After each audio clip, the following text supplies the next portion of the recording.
Welcome to our virtual class. Again, we are here for the class 5 students of APC High School for Boys. পঞ্চম শ্রেণীর ছাত্ররা তোমাদের মনে আছে যে আগের ক্লাসে তোমাদের কতগুলো টাস্ক দেওয়া হয়েছিল। দেখতে খুব ভালো লেগেছে যে তোমরা অনেকেই টাস্কের উত্তর পাঠিয়েছো, কিন্তু এখনো সবাই পিডিএফ করে পাঠাচ্ছ না। পিডিএফ না করলে আমি তো বলেছি যে আমার পক্ষে দেখাটা একটু মুশকিল, তাও কয়েকটা আমি একটু নিজের চেষ্টায় নিজে পিডিএফ করে পাঠিয়েছি। এভাবে প্রত্যেকেরটা করা সম্ভব না। এছাড়াও হয়তো কেউ কেউ পিডিএফ করে পাঠানোর পরেও আমি দেখে উঠতে পারিনি। আমি চেষ্টা করব সেগুলোকে দেখে পাঠানোর। সেই সাথে আমি আজকের ক্লাসে প্রথমেই অন্যান্য বারের মতো গত হোম টাস্কের উত্তরগুলো বলে দিচ্ছি, এবং সেই সাথে আমরা লেসন 1 এর যেটুকুনি পড়া বাকি আছে সেটা আজকে পড়ব।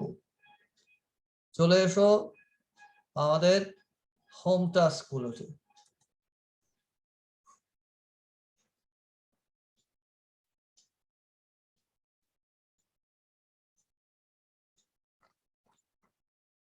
হ্যাঁ, দেখো এখানে আগের বারের মতোই একটা টেবিল দেওয়া হয়েছিল। এপাশে ইংরেজি শব্দটা বা ভার্বটা লেখা ছিল, পাশে তোমাদের অর্থটা লেখার কথা। সবসময় ভার্বের অর্থ যখন তুমি লিখবে, বাংলায় অর্থ লিখছো, হয় কোনো কাজ করা নয় কিছু হওয়া, এই দুটোর কোনো না কোনো হবে। যেমন কালেক্ট মানে সংগ্রহ নয় সংগ্রহ করা, মিট মানে দেখা করা, গো মানে যাওয়া, টাচ ছোঁয়া, হয় হওয়া নয় কোনো কাজ করা, এরকম একটা অর্থ আসবে। যেরকম ধরো অনেকে লিখেছো, বিশেষ করে স্যাক্রিফাইস লিখেছো আত্মত্যাগ, আত্মত্যাগ নয় আত্মত্যাগ করা। ভ্যালু মানে মূল্য নয়, ভ্যালু মানে মূল্য হতেই পারে যখন, কিন্তু ভার্ব হিসেবে যখন মনে করছি তখন ভ্যালু মানে মূল্যবান মনে করা। আর এক্সপ্লেইন মানে ব্যাখ্যা করা। এখন এখানে তোমাদের জন্য আমি ইতিমধ্যেই পিডিএফ এ উত্তরগুলো পাঠিয়ে দিয়েছি, তাও একবার একটা জিনিস একটু দেখাচ্ছি, একটু খেয়াল করো।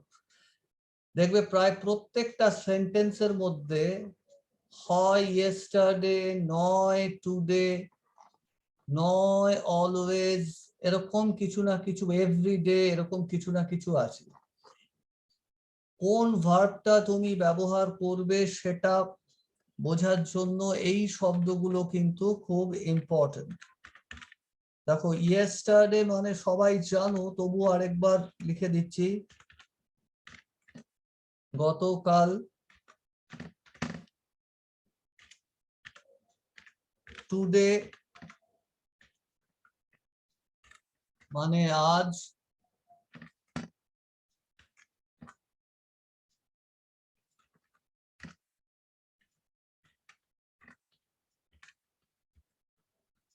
টুমরো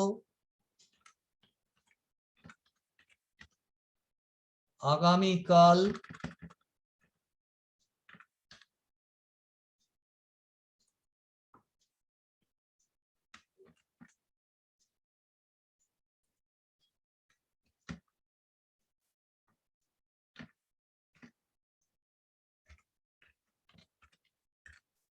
এভরিডে, রোজ। রোজ মানে অবশ্য কেউ কেউ রোজ মানে দিন বোঝান, রোজ মঙ্গলবার, ঠিক সেই অর্থে নয়, কিন্তু রোজ মানে প্রত্যেক দিন।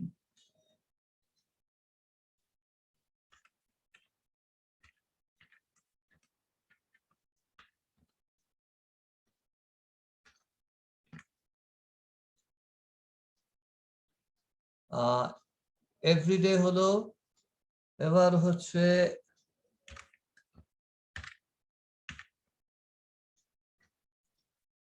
অলওয়েজ। অলওয়েজ মানে সব সময়।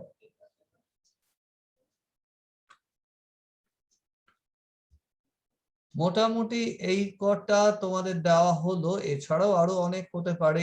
এই জিনিসটা অর্থাৎ ভার্বের ফর্মটা কি হবে, প্রেজেন্টে লিখবে না পাস্টে লিখবে?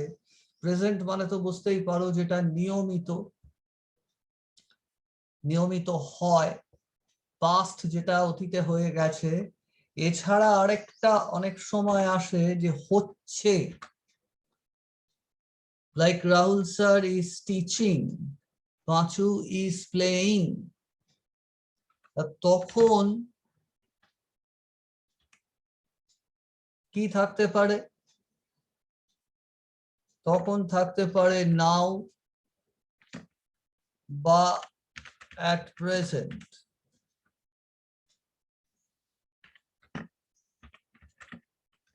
এখন রাহুল স্যার পড়াচ্ছেন, এখন পাঁচু খেলছে, এরকমও ওয়ার্ড দেওয়া যেতে পারে। এগুলোকে আমরা টেন্স মার্কার বলি। এই এক্সপ্রেশন গুলোর থেকেই বা এই শব্দগুলোর থেকেই বুঝে নিতে হয় যে বাক্যটা আমি কোন টেন্সে লিখবো, প্রেজেন্টে লিখবো না পাস্টে লিখবো না অন্য কিছুতে লিখবো। আপাতত তোমাদের আমরা প্রেজেন্ট এবং পাস্ট অর্থাৎ ইয়েস্টারডে, টুডে বা অলওয়েজ, এগুলোর মধ্যেই আমরা তোমাদের দিয়েছি। ভবিষ্যতে হয়তো নাও, অ্যাট প্রেজেন্ট এগুলো চালু করে দেব। এটা হয়ে গেল। এবার দেখো তাহলে, সরি হয়নি এখনো। পাঁচু মেনি পেবলস ইয়েস্টারডে আছে, তার মানে অতীতে, কালেক্টটা কালেক্টেড হয়ে গেল। ইয়েস্টারডে আবার আছে পাঁচু, তাহলে এখানে হবে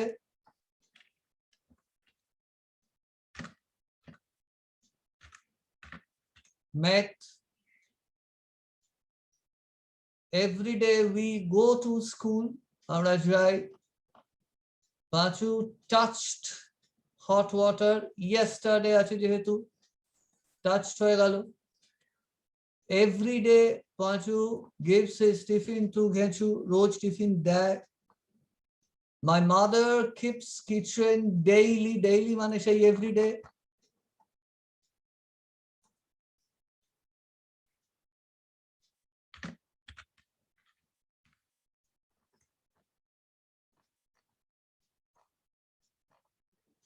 ask for, ask for yesterday আছে, তাহলে asked for হয়ে যাবে। Gandhi refused to give the coin,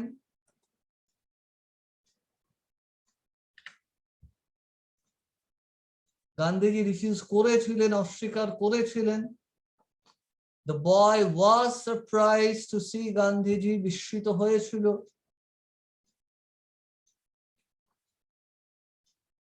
Khudiram sacrificed অতীতের ব্যাপার। আমি তোমার বন্ধুত্বকে মূল্য দিই, কাজে I value your friendship, valued হবে না। তবে এখানে আমার একটু যদি এটা দিয়ে দিতাম তোমাদের হয়তো সুবিধা হতো, যে আমি রোজ তোমার বন্ধুত্বকে মূল্য দিই। আর এখানে গান্ধীজির ব্যাপার মানেই পাস্ট, অতীত, তাহলে গান্ধীজি এক্সপ্লেইন দ্য রিজন। অর্থাৎ আমাদের এই টাস্কটা কিভাবে ভাববো এবং লিখবো সেটা বোঝা হলো। এবার চলে এসো অন্য টাস্কটায়।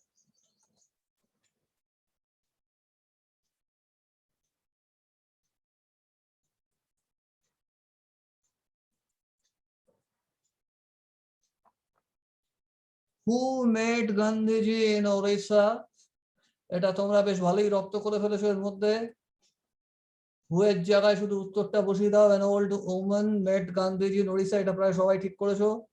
What did the old woman give, এই ডিডটা খেয়াল করোনি, বেশিরভাগই খেয়াল করোনি। দি ওল্ড উম্যান গেভ হয়ে যাবে, গিভটা পাস্ট, গিভের পাস্ট গেভ। তোমরা যখন উত্তরগুলো করবে তখন তার আগে আবার বলছি প্রোগ্রামটা মানে আমার এই ক্লাসটা কিন্তু ভালো করে দেখে নেবে, তাহলে তোমাদের সঠিক উত্তর করতে অনেক সুবিধা হবে। How was the old woman's sari? বৃদ্ধা মহিলার শাড়িটা কেমন ছিল? মহিলার, এইটা বোঝানোর জন্য এইটার ব্যবহার। যেমন তোমরা করেছো নিশ্চয়ই আগের ক্লাসে, যেমন রামের বাড়ি, শুধু রাম লিখলে তো হবে না, রামের বোঝানোর জন্য রামস করতে হবে, রামস হাউস। পাঁচুর ব্যাট, পাঁচু করলে শুধু হবে না, পাঁচুস ব্যাট। বা এটাকে এভাবেও লেখা যেতে পারে, হাউস অফ রাম বা the bat of Panchu. Who kept the money collected by Gandhiji, এটা সবাই প্রায় পেরেছো। এখানে শুধু হু এর জায়গায় জামনলাল বাজাজ লিখে দাও, ব্যাস, আর কিছু ঘাটতে হবে না। হোয়াট ডিড জামনলাল আস্ক ফর, এখানে ভুল করেছো, ডিড আছে খেয়াল করনি, তাহলে আস্ট হয়ে যাবে। এরপর কিন্তু আমি এই দুটো প্রশ্ন আগে দেখবো, ডিড দেওয়া ডাস দেওয়া প্রশ্নগুলো যদি তোমরা ঠিক না করো, আমি কিন্তু তোমাদের হোম টাস্কের বাকিটা আর দেখবো না। এই দুটোর দিকে ভালো করে নজর দিয়ে হোম টাস্কটা পুরোটা করে তারপর পাঠাবে।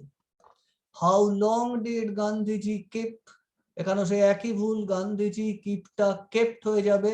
তবে এই পুরো বাক্যটাই যেহেতু তোমাদের টেক্সটে দেওয়া ছিল, এটা তুলনায় অনেকে বেশি রাইট করেছো।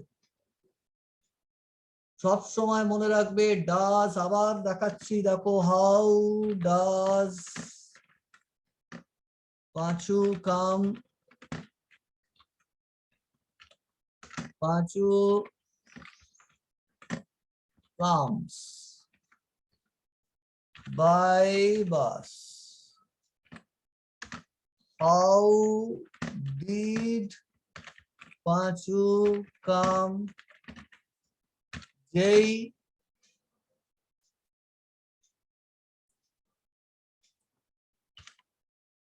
did হলো সঙ্গে সঙ্গে পাঁচু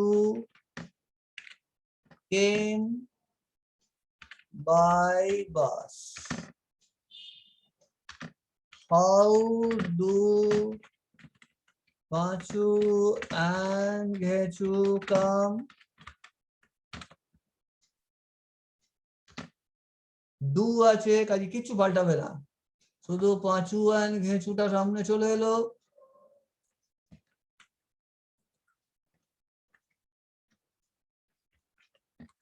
কামই থাকবে, বাই বাস।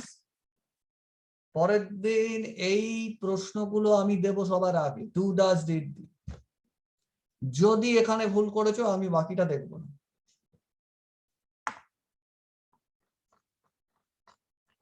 আচ্ছা, আমাদের হোম টাস্ক গুলো নিয়ে আলোচনা হয়ে গেল। এবার আমরা আসছি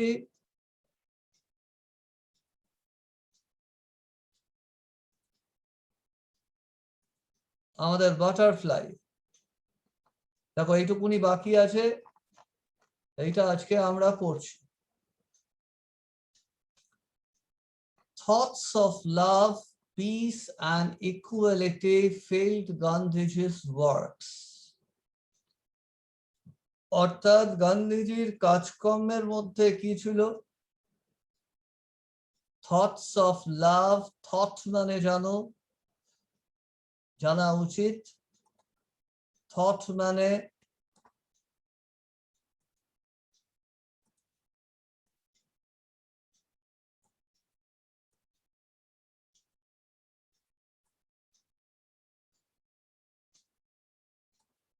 ভাবনা। অর্থাৎ গান্ধীজির ভাবনা কিসে পরিপূর্ণ ছিল, কিসে ভর্তি ছিল? ফিল কথাটা তোমরা পরীক্ষায় খুব দেখো, ফিল ইন দ্য ব্ল্যাঙ্কস, শূন্যস্থান পূরণ করো। অর্থাৎ গান্ধীজির চিন্তা ভাবনা কিসে ভর্তি ছিল? লাভ, ভালোবাসা, পিস, শান্তি, এবং সমতা, যে সবাই এক, ইকুয়ালিটি। ইকুয়াল মানে অঙ্কে তোমরা ইকুয়াল টুর একটা চিহ্ন পড়ো, এই যেটাকে আমরা ইকুয়াল টু বলি। ধরো 5 ইকুয়াল টু 4 প্লাস 1, অর্থাৎ এদিকটা যা এদিকটাও তাই। কথাটা হচ্ছে ইজ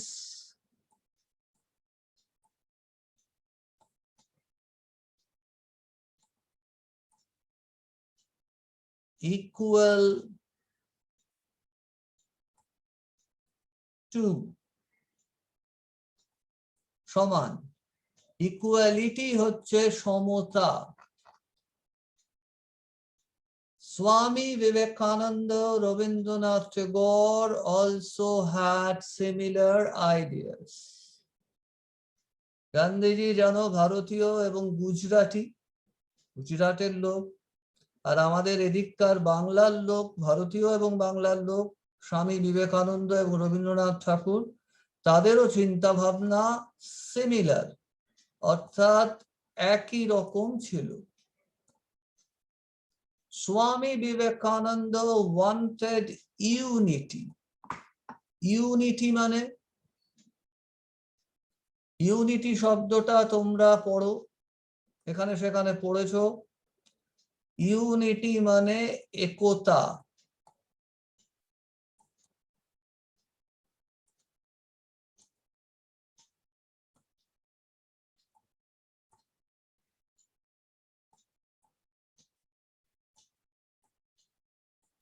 Swami Vivekananda wanted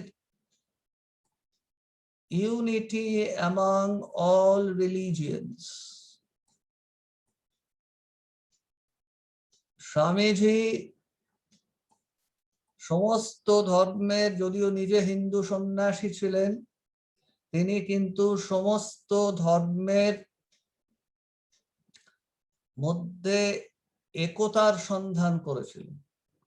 একটা ধর্ম আরেকটা ধর্মের বিরুদ্ধে যাবে এমন চিন্তা ভাবনা কিন্তু সেই সময়কার প্রথম সারির ভারতীয় মনীষীদের মধ্যে ছিল না। স্বামীজি, বিবেকানন্দ, রবীন্দ্রনাথ ঠাকুর সবাই এদিক থেকে প্রায় এক, অর্থাৎ সমস্ত ধর্মের মধ্যে তিনি সমন্বয় সাধন করতে চেয়েছিলেন Swamiji. He spoke about it in 1893 at Chicago. হয়তো তোমরা বিবেকানন্দ সম্পর্কে অন্যত্র পড়েছো যে 1893 সালে আমেরিকার শিকাগোতে, শিকাগো ধর্ম মহাসভায় বিবেকানন্দ একেবারে তুমুল আলোড়ন ফেলে দেন। ভারতীয় সন্ন্যাসী হিসেবে তিনি বক্তৃতা শুরু করেন। তার বক্তৃতা সেই সময়কার আমেরিকার যারা খুব গুণী মানুষ, জ্ঞানী মানুষ, তাদেরকে অবাক করে দেয়, তাদের মন জয় করে নেয়। এবং তার কথার মূল সুরটা ছিল যে আমি এমন একটা দেশ থেকে এসেছি যে দেশে সমস্ত ধর্মের মানুষ সমানভাবে নিজেদের মধ্যে মিলমিশ করে শতাব্দীর পর শতাব্দী আছে। আমি এমন একটা দেশ থেকে এসেছি যে দেশে অন্য দেশের থেকে তাড়া খাওয়া ভিন্ন ধর্মের মানুষ আশ্রয় পেয়েছে। অর্থাৎ সব সময় তার মধ্যে কিন্তু বিভিন্ন ধর্মের মধ্যে যে একতা, এই বার্তাটা ছিল। Rabindranath Tagore started the Raksha Bandhan in 1905. 1905 সালে রবীন্দ্রনাথ আজকে আমাদের যে রাখি উৎসব বাঙালির, সেটা চালু করেন। কেন নিশ্চয়ই জানো যে সেই সময় ধর্মের ভিত্তিকে বাংলা ভাগ করে দেওয়ার একটা পরিকল্পনা নেওয়া হয়েছিল এবং পরিকল্পনাটা কার্যকর করা হয়েছিল তখনকার যে বাংলাদেশ মানে বাংলা, এখনকার পশ্চিমবঙ্গ এবং আজকের বাংলাদেশ সব মিলিয়ে মিশিয়ে ধর্মের ভিত্তিতে দুটো জায়গাকে আলাদা করে দেওয়া হয়েছে, যেটা ইতিহাসে পরিচিত বঙ্গভঙ্গ হিসেবে, ইংরেজিতে বলে পার্টিশন অফ বেঙ্গল। এই পার্টিশন অফ বেঙ্গলের বিরুদ্ধে একটা ব্যাপক আন্দোলন হয় এবং 10 বছর কি 12 বছর বাদে তখনকার ইংরেজ সরকারকে বঙ্গভঙ্গ প্রত্যাহার করতে হয়। That is, it took 10 to 12 years for the British government to take back the partition of Bengal. এই উপলক্ষে রবীন্দ্রনাথ ঠাকুর পরস্পরের হাতে রাখি বেঁধে দেওয়ার একটা অনুষ্ঠান চালু করেছিলেন, যা আজও আমাদের সমাজে রয়ে গেছে। So Tagore started the Raksha Bandhan in 1905. Rabindranath ঠাকুরের ভারত তীর্থ বলে একটা বিখ্যাত কবিতা আছে, পড়ে দেখতে পারো, বা আজকাল তোমরা ইউটিউবে এগুলো শুনতে পারো।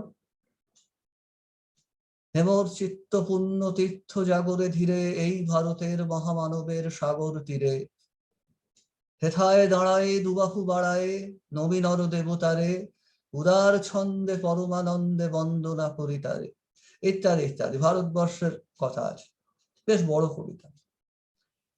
শেষের দিকটায় উনি বলছেন সমস্ত ধর্মের মানুষ এক জায়গায় চলে এসো। আমার এক্ষুনি লাইনটা মনে পড়ছে না। হ্যাঁ, এসো হে আর্য, এসো অনার্য হিন্দু মুসলমান, এসো এসো আজ তুমি ইংরাজ, এসো এসো খ্রিস্টান, এসো ব্রাহ্মণ হও উপনীত, ইত্যাদি ইত্যাদি। অর্থাৎ সমস্ত ধর্মের মানুষ, সমস্ত জাতপাতের মানুষ সবাই এক জায়গায় এসো। এটাই হচ্ছে আমাদের ভারতবর্ষ। এই যে বোধটা, এই বোধটা গান্ধীজি, বিবেকানন্দ, রবীন্দ্রনাথ ঠাকুর তিনজনের মধ্যে ছিল।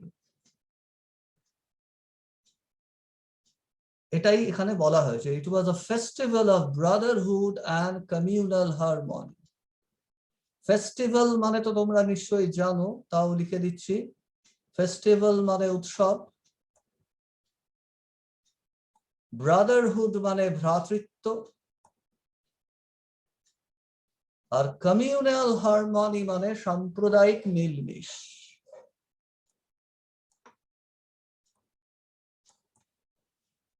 এই যে বিভিন্ন ধর্ম, এই যে বললাম এসো হে আর্য, এসো অনার্য হিন্দু মুসলমান, এসো এসো আজ তুমি ইংরাজ, এসো এসো খ্রিস্টান, এসো ব্রাহ্মণ হও উপনীত, নিয়ে অপমান ভার। একটু এই জায়গাটা ভুলে যাচ্ছি। মোট কথা, তুমি যদি এই জায়গাটা পড়ো বুঝতে পারবে যে কি বিশাল ভারতবর্ষের কথা এরা ভেবেছেন। ভারতবর্ষের যে সনাতন ঐতিহ্য, যার মূলেই হচ্ছে একসাথে থাকা, সাম্প্রদায়িক বিভিন্ন ধর্মের মানুষের মিলমিশ, এই তিনজন এই কথাটা কিন্তু, এই আদর্শকে তারা সবার সামনে মেলে ধরেছেন। These three great men have become immortal for their thoughts and works. Thoughts মানে চিন্তা, আগেই লেখা হয়েছে ভাবনা, এবং কাজ। শুধু কিন্তু তারা ভাবেননি, বাড়ি বসে চুপচাপ ভাবেননি, তারা তাদের ভাবনাটা কাজে করে দেখিয়েছেন। This is what makes them special. Yes, Gandhiji was a politician mainly. Gandhiji ছিলেন মূলত একজন রাজনীতিবিদ। Rabindranath Tagore was a poet and an educationist. Rabindranath ঠাকুর ছিলেন একজন কবি ও শিক্ষাবিদ।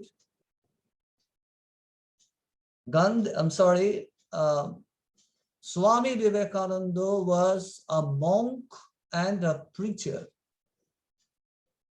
স্বামী বিবেকানন্দ ছিলেন একজন সাধু, সন্ন্যাসী এবং প্রিচার, যিনি তার মতামত বা তার ধর্মমত প্রচার করতেন। কিন্তু সব মিলিয়ে মিশিয়ে তিনজনের জায়গাটা ছিল এক। They believed in brotherhood and communal harmony. আমাদের আজকের ক্লাস এখানেই শেষ হলো।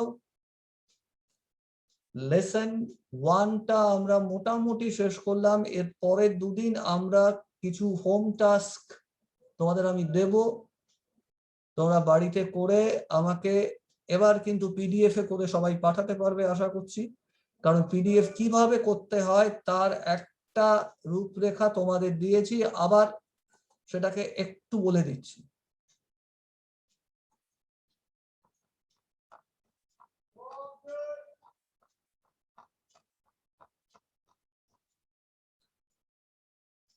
এই দেখো, তোমাদের যে লিঙ্কটা দেওয়া হয়েছিল সেই লিঙ্কটা এরকম খুললে,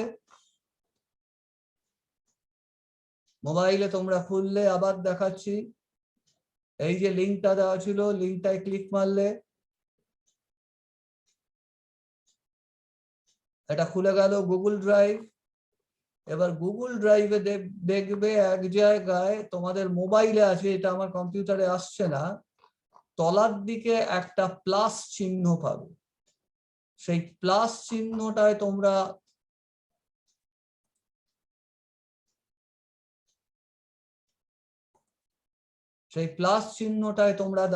তোমরা ক্লিক করবে, দেখবে স্ক্যান বলে একটা জিনিস উঠবে, সেই স্ক্যানটায় ক্লিক মারবে। এবার দেখবে ছবি তোলার একটা অপশন আসবে,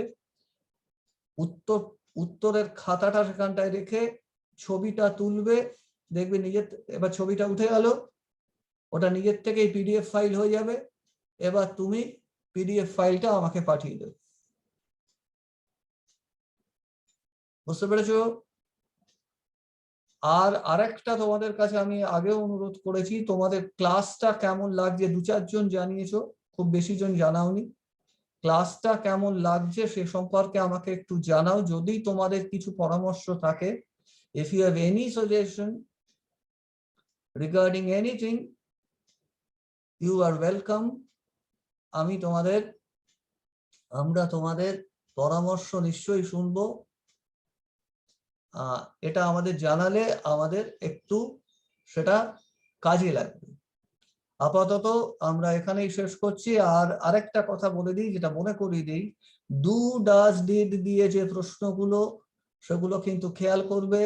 যদি ওই উত্তরে ভুল হয় আমি কিন্তু বাকি উত্তরগুলো ছুঁয়েও দেখব না। সবাই ভালো থেকো। আর যে কথাটা আবার প্রত্যেকবার বলে থাকি, stay home and stay safe. Thank you.